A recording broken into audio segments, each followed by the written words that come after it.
хоногийн гол сэдэв бол мэдээж ойрхон дорнд дах дайн байлаа. Монгол улсын гадаад харилцааны яамны мэдээлснээр Персийн булангийн орнууд болон Израильд манай улсын 350-аас 370 орчим иргэн байгааж тэдний дунд гэмтэж бэртсэн хохирол амссан тухай мэдээлэл одоогоор байхгүй байна. Сайн байцгаана өрхөн үзэгчдээ та бүхэн дэлхийд дахин дөрнөж буй үйл явдлыг хүргэдэг 7 хоног тутмын мэдээллийн глобал мэдээ хөтөлбөрийг үзэж байна. Хөтлөгч Ламаа байна. Өнөөдрийн дугаараар бид дараах сэдвүүдийг хүргэх болно. Ойрхон дорнд дах дайн Америк нэгдсэн улс болон Израиль агаараас цохилт өгч Иран хариу давталж байна. Мянган буужин дрон агаарт хөөрч олон зуун хүн тэр дундаа хүүхдүүд амь үрэгдээд байна. Монгол улсын гадаад харилцааны сайд Швед, Норвеги улсад айлчлалаа. Албан ёсны айлчлалын зарим үр дүнгээс хүргэе. Орос Монголын Батлан хамгаалах салбарын хамтын ажиллагаа өргөжнө. Энэ талаар улсын хурлын гишүүн Батлан хамгаалахын сайд Батлууд мэдгдлээ. Тэрээр Орос албаны улсын элчин сайдын яамд болсон эх орон хамгаалагчдын өдрийн хүндэтгэлийн арга хэмжээнд оролцсон байна. Орос улс Европ дахин нэг атомын цахилгаан станц барихад бэлэн байна. Росатомын ерөнхий захирал Серби ерөнхийлөгчтэй уулзлаа. Юуны өмнө Иранаас мэдээлэл эхлүүлье. Ойрхон дорнд дах дайн 7 хоног үргэлжилж байна. Одоогоор тэнд ямар нөхцөл байдал үүсэж байгаа болон дэлхийн нийт үүнд хэрхэн хандаж байгааг дараах сурвалжлагаар хүргэе. 2 дугаар сарын 26-нд Женев хатна Америкийн нэгдсэн улс Ираны хоорондын хэлэлцээний 3 дахь шат өндөрлөв. Талууд цөмийн хэлэлцээрийн хүрээнд тодорхой ахиц гарч байгааг болгоомжлон мэдгдсэн юм. Персийн булан орчимд Америкийн байлдааны хөлөг онгоц нисэх хүчний техник төвлөрсөн байсан ч өргөн цар хүрээтэй дайн гарахаас зайлсхийж чадсан мэт харагдаж байлаа. Гэвч 2 хоногийн дараа энхийн найдвар замхарсан юм.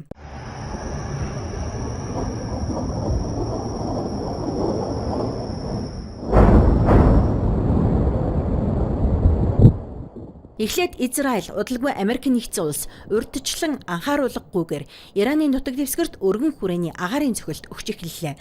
Анхны товтлогоонуудын нэгийн үеэр Ираны удирдагч Али Хамани болон зэвсэгт хүчний хэдэн дээд командлагч амь өргөцсөн тухай мэдээлэгдэв. Энэ нь иранчуудын дунд хүчтэй бухимдал эсэргүүцлийг өдөөсөн байна.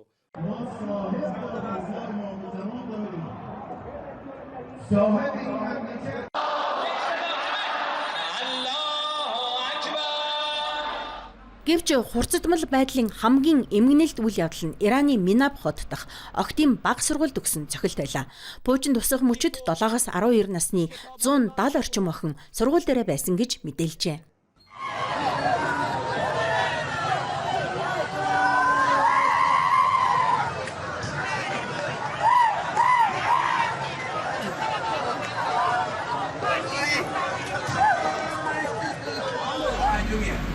Тасным агентлагийн хамгийн сүүлийн мэдээгээр 148 хүүхэд амь өргөцсөн нь батлагдаж 95 хүн шархсан байна. Нурангийг цэвэрлэх ажиллагаа үргэлжилж байгаа тул хохирогчдын тоо нэмэгцээр байна. Ираны ерөнхийлөгч уг явдлыг хүмүүнлэг бус балмад довтлогоо хэмээн тодорхойлжээ. Харин Америкийн нэгдсэн улс болон Израиль сургуулийн цохилтын талаар одоогоор албан ёсны тайлбар хийгээгүй байна. Энэ хооронд Москва хотын оршин суугчид Ираны элчин сайдын яамны дэргэдэх аяндаа үүссэн дурсгалын газарт цэцэг тоглоом өргөж эмгэнэл илэрхийлж эхэллээ. Өчигдөр Иранд сургууль руу маш харгас хүнлэг бус цохилт өглөө. Ираны ард түмэнд сэтгэлийн дэмжлэг илэрхийлж байна. Тэд энэ хүнд үед сэтгэлээр уналгүй хүүхдүүдээ хамгаалахын төлөө бүхнийг хийж чадна гэдэгт итгэж байна. Бөмбөгдөлтийн хариуд Иран бүс нутаг дахь Америк нэгдсэн улсын цэргийн баазуудад хариу цохилт өгчээ. Дэлбэрэлтүүд Арабын нэгдсэн Эмират улс, Бахрейн, Катар, Кувейт, Йордан, Саудын Арабт сонсогдсон байна. Хурцдмал байдал нэмэгдсэнтэй холбоотойгоор Персийн булангийн орнууд агаарын орон зайгаа хаалаа.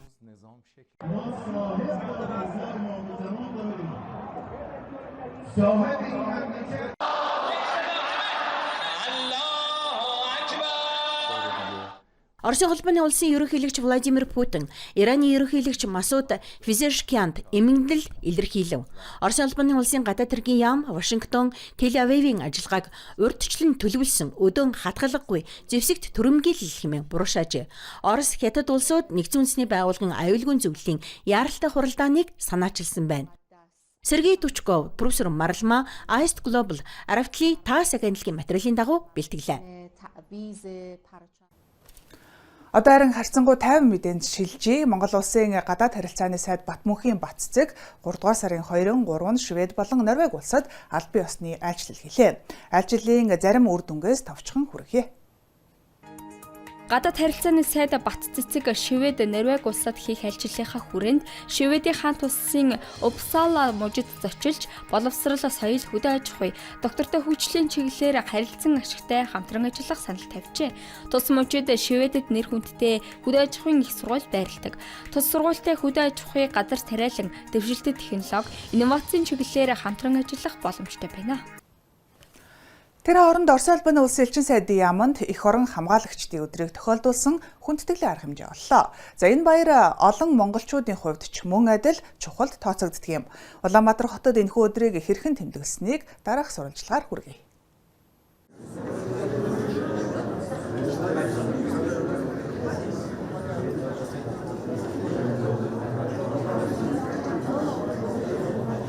Зэрэгдээчд лугаа игнэн зогсох элчин сайдын яамны ажилтнууд одон медаль, үндэсний дээл хувцас, өмсгөл зүсгэлээр гойсон хүндэт зочид.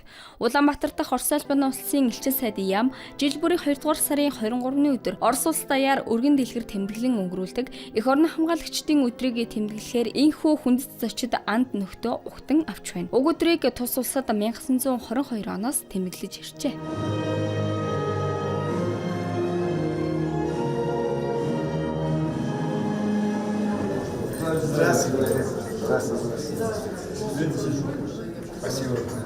Энэ жилийн тухайд 1936 онд зөвлөлт холбоот улс бүгд найрамдах Монгол ард улсын хооронд харилцан тусалцах тухай протоколд гар үсэг зурсны 1946 онд байгуулсан гэрээний түүхт 80 жилийн ой тохиож байна. Тиймээс тус баярын хамгийн хүндэт зочид нь 1939 оны халах голын дайн, 1945 оны чөлөөлөх дайн, 1948 оны баруун хилийн зэвсэгт мөргөлдөөн байлдааны ажиллагаанд оролцож явсан Ахмад Дачид байлаа.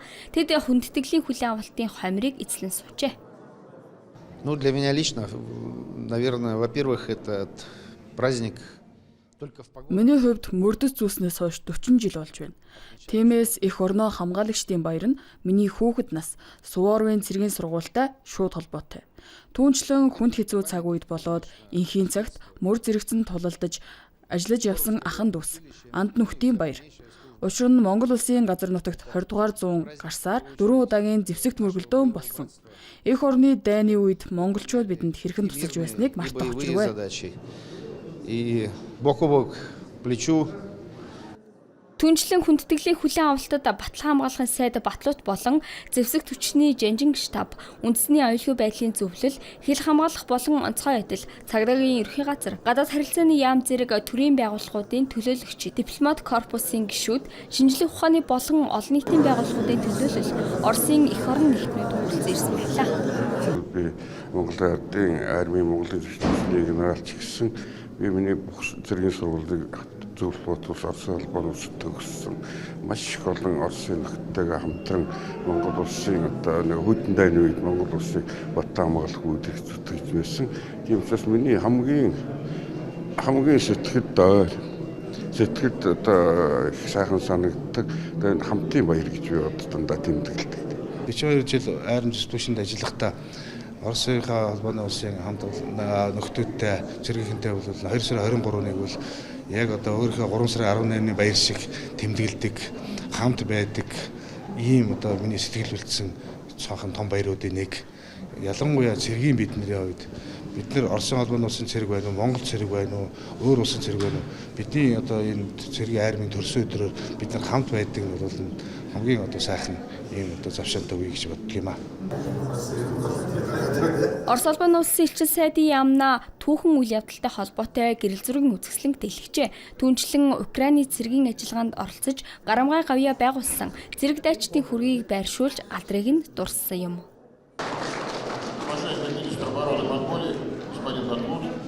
Орос улсад олон 10 жил тэмдэглэж ирсэн эх орноо хамгаалагчдын баяр нь ард олны өргөн дэлгэр тэмдэглэдэг нэр хүндтэй бүхий баяруудын нэг билээ.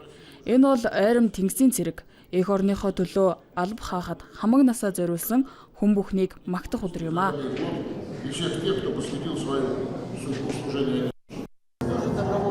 Монгол Оросын ард түмнүүдийн олон жилийн найрамдал хамтын ажиллагаа нь цаг хугацааны шалгуурыг давсан цэргийн ахын дүүсийн Батбэг холбоогоор бичсэн. Энэ дагуу эх орны хамгаалагчдын өдөр нь Монгол цэргийн өдөртөө агаар нэгэн баяр болохыг онцолж байна.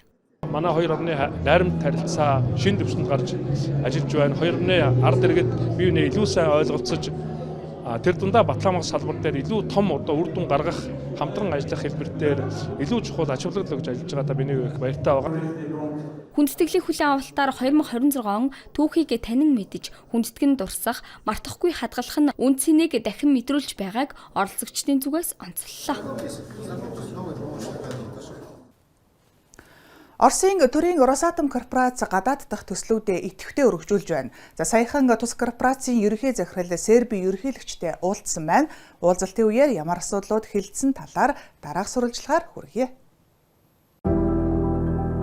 Нүүрс, газрын тос, хий, автобензин зэрэг уламжлалт түлшний нийлүүлэлттэй холбоотой хүндрэл бэрхшээл дэлхийд даяар нэмэгдэхин хэрээр цөмийн эрчим хүчний сонирхол өсөж байна. Энийг дагаад энэ салбарын тэргүүлэгч тоглогч Орос атомын захиалгын багцч нэмэгдэжээ. Белград хотод тус корпорацийн ерөнхий захирал Алексей Лихачев, Сербийн бүгд найрамдах улсын ерөнхийлөгч Александр Вучичтэй уулзсан байна. Талууд цөмийн эрчим хүчний салбар дахь хамтын ажиллагааг үргэлжлүүлэх, Сербийн компаниудыг Орос атомын гадаад төслүүдэд оролцуулах, мөн серб оюутнуудыг Оросын ихтэй сургуулиудад цөмийн мэргэжлэр сургах асуудлыг тус хэлэлцжээ. Здесь, в Восточной Европе, энд 100 Европт Орос зөвлөлтийн цөмийн аж үйлдвэр эртнээс зангууга тавьсан гэж хэлж болно. Оросын технологиуд энд хөгжсөөр орчин үеийн шин шатанд гарч байна. Үүний тод жишээ бол Унгар улс. Тэд Оросын технологиг хөгжүүлж, үүнийг өөрийн технологийн бүрэн эрхт байдал, эрчим хүчний хараат бус байдлын баталгаа гэж үзэж байна. Одоогоор Сербийн удирдлага улсдаа анхны атомын цахилгаан станц байгуулах боломжийг судалж байна. Орос атом Серб түншүүдтэй цогц хамтын ажиллагаа санал болгож байна. наверное, только Зөвхөн станц барих туршлага бус бүхэл бүтэн салбарыг зохицоор нь бүрдүүлсэн туршлага Орос улс Орос атомд бий гэж бодож байна. Үүнд мэргэжилтэн бэлтгэх ажлын ихэнх хэсэг болон тоног төхөөрөмжийг дотоодын үйлдвэрлэлд нутагшуулах, шинжлэх ухааны салбарт харилцаа тогтоох, нийгэмтэй ажиллах зэрэг багтана. Бид хамгийн цогц саналыг дэвшүүлж байгаа гэж бодож байна. Ерөнхийлөгчийн талаар аль хэдийн ийм замаар явж буй Унгар, Египет, Турк, Узбекистан, Казахстан болон бусад олон орны удирдлагчтай ярилцлагатай ихтэй болсон байх. Харин энэ жагсаалтад Монгол улс одоогоор багтаагүй байна. Засгийн газар хар хорон орчимд бага урын атомын цахилгаан станц барих боломжийг судалж байгаа. Сергей Тучков, Гамбат Баасан сүрэн профессор Маралма, Аист Глобал Араб Талын агентлагийн материалын дагуу бэлтгэлээ. Үгээр өнөөдрийн дугаар өндөрлөж байна. Та бүхэнтэй хөтлөгч Ламаа болон Глобал Медиа хөтөлбөр хамтглаа. Шинэ дугаараар ирэх Баасан гарагт эргүү уулзъя. Альва дайн тулааны талбарт эхэлж төгсдөггүй, хүний сэтгэл дотор эхэлж төгсдөг гэдгийг санаж аваарай. Өөрийгөө болон хайртай хүмүүсээ хайрлан хамгаалаарай.